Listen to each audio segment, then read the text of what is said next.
Good morning, Brian. I wonder what we have to do to get some snow around here. I know the people around here don't really like snow, so maybe not. We're here at Sci-Port talking about all the new events and different things that are coming up here. And the first thing we're going to come over here and highlight is something to do with this IMAX. Now, I'm going to leave you here and I'm going to travel and I'm going to take them over here because we're going to be talking about a special someone who climbed. He's the fastest person to ever climb Mount Everest, which you guys kind of can't see, but it's up in here somewhere. And he has a movie coming out here at Sci-Port because he is from Houghton. Please tell us a story about Jody and a little bit about how his adventures and everything have made it here to Sci-Port. Well, Joby actually did this about 20 years ago at the height of his career. And he called me up and he said, look, I want to find out how y'all are doing. I want to pay forward because I've made it and y'all helped me make it. And so he's coming back. We've got 2 ticketed events that we're doing in the IMAX. We're showing clips of some of his famous base jumps because besides climbing mountains, he's also a wingsuit flyer. So we're just looking forward to having him here to share his stories. That's so amazing. And what is super cool, what we were talking about, is that this is going to be in 2 parts. The first part on November 13th, which you guys can go and get tickets for, by the way, is the real action-packed version. Like, that's the first part, right? That's the wingsuit jumping. Yes. And that one is about survival, not giving up. And then on the 28th, we have one that's a little more family-oriented. It's for the kids. We've got some children's ticket pricing happening. So you can find that on our website, sciport.org. Yeah, and for people listening, that is not an understatement. He is the fastest ever to ascend and descend Mount Everest, and he is right here from Houghton. How amazing is that? I mean, it's hard to believe. Yeah. It's really hard to believe that a Houghton boy could go on and set world records. He's climbed up the 7 highest summits on the 7 continents. He's had an adventure series, and so this is nothing new to a lot of people in town. They know him, they followed him, but he's new to me. Yeah, and hopefully, if he's new to you guys watching, you can come and see him in IMAX right here at Sci-Port. One thing that really stood out whenever I was reading, though, is that at 18, he actually summited Kilimanjaro, too. So, like, he was starting early, young, and getting into this. That was his goal. Yeah. His dad said, you've got to pay for it yourself, and he raised the money. He worked hard. He went with a group. He climbed the mountain. He got addicted, and the rest is history. Amen. And one more time for you guys, November 13th and the 28th, that's part 1 and 2.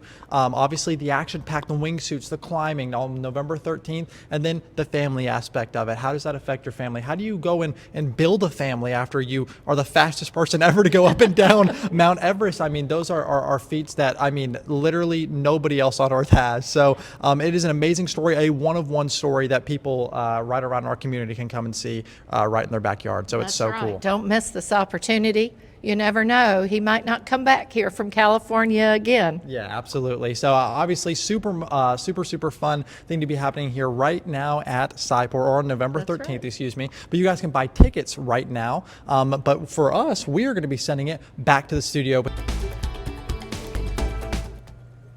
Good morning, Brian. You guys are listening to the best of the best weather guy in the Architects, Brian Fowler. Gotta love it because he comes up with some bright ideas in the morning, just like us here at Sci-Port. Now, obviously, we know coming up later this month is going to be Thanksgiving. Kids are going to be out for Thanksgiving break, and you guys want to get a little bit of time back to yourselves.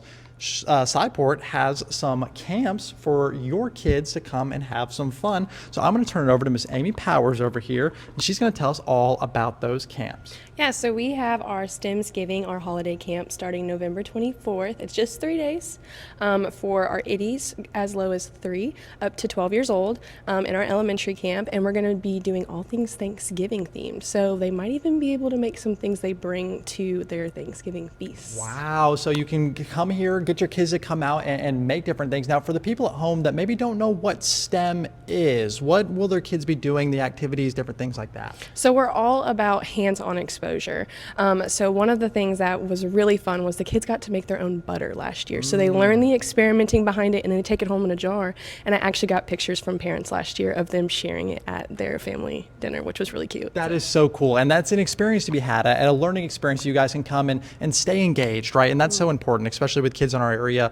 We want to make sure that, especially when they're on breaks away from school, that we can keep learning, that we can keep it fun too, right? Which is why Sci-Port is so awesome, because you guys make it fun. Now, obviously, Thanksgiving is coming up right around the corner. Are there any other things that are going to be happening here soon that kids should be able to come in and maybe experience? Yeah, so not only will we have our camps going on during Thanksgiving break, but we'll also be open to the public. So we're normally closed on Mondays and Tuesdays, but that week we'll be open every day except Thanksgiving break.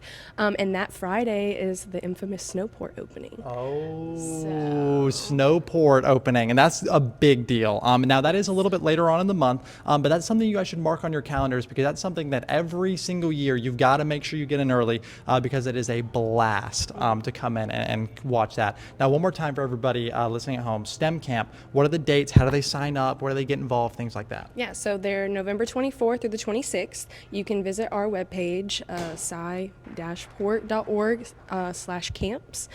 We actually sold out last year, so we extended how many campers can join us. So if you have any questions, call the center, email camps@sci-port.org. Very good. And that's one thing that is so awesome that I can kind of give to the people watching at home, is that while I walk around and kind of experience this place and meet the people, this place is very open. They're very eager to help and to push that next foot forward, which I think is a very awesome and great place to kind of show off and definitely get the kids involved with.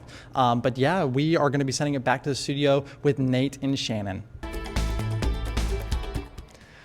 Good morning, Brian. We are here at Sci-Port Discovery Center looking at something new you guys have brought in, and something super unique, the new flight simulator that we are taking a live look at right now. Now, this is something super unique because you do not see this at most museums, most just places for people to come and just try for really free. If you get into Sci-Port, you can come and try this, right? That's right. Which is so cool, so unique. Please talk to us a little bit about what we're looking at here.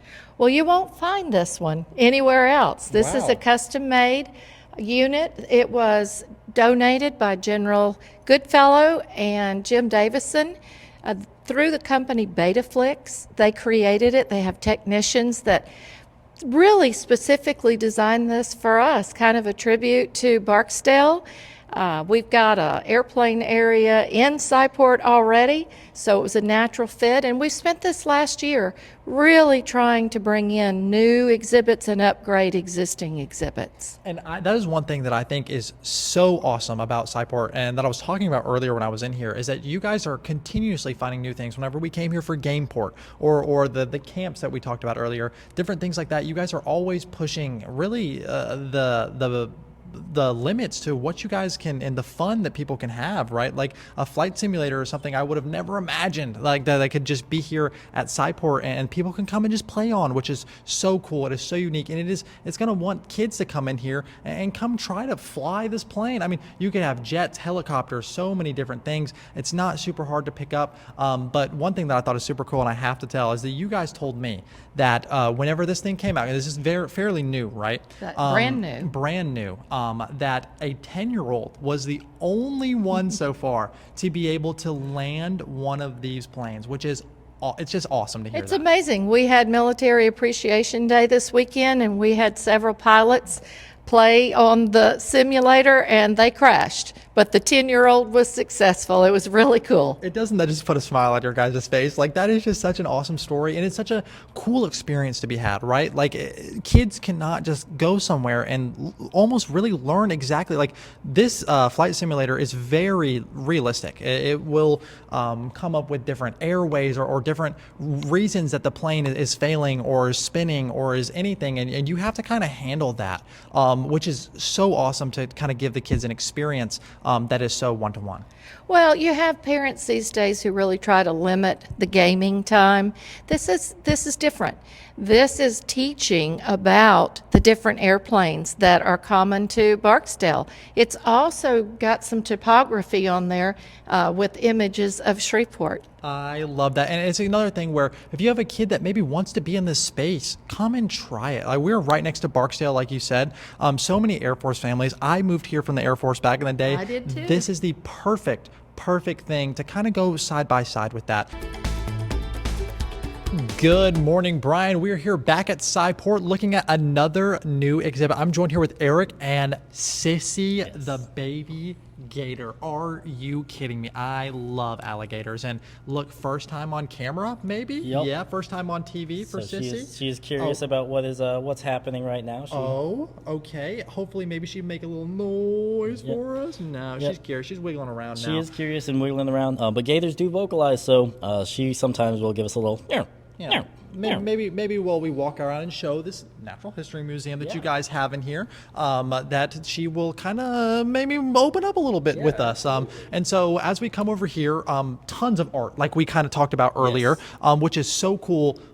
What do kids learn whenever they come to this new exhibit? So one of the big things that I think a lot of people don't think about is prior to photography, scientists and naturalists still had to document the species they were finding and some of the attributes to share with other naturalists and other scientists. And so that was done through art. So a lot of these people who studied the sciences were also accomplished illustrators.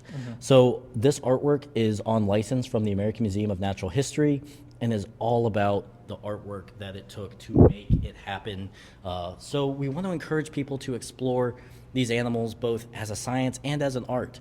So with Natural Histories, we showcase some of the artwork, but we also encourage people to do their own artwork. Yes. So we have programs and different things going on where our guests are able to try their own hand at scientific illustration or paleo reconstruction, trying to build something of what did it look like using only the skull, to really show that merging of the arts and the sciences. That's so cool. And another thing that is super unique here, that is a part, is that you guys have all of those different animal or insects in the back over here, which is super cool. You guys have a giant spider. You guys have a replica fossil head up here. Like you said, a big wall of different photos that the kids can just come in and try their own art, draw their own animals.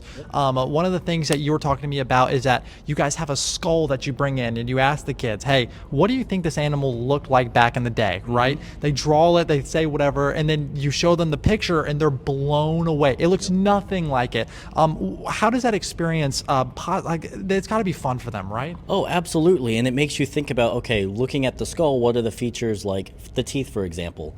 You can tell a lot from the teeth. Okay, is this animal carnivorous? Is it herbivorous? Does it like to eat both? And we use the skull, and I won't say what animal it is in case you come here. It'll be a nice little surprise.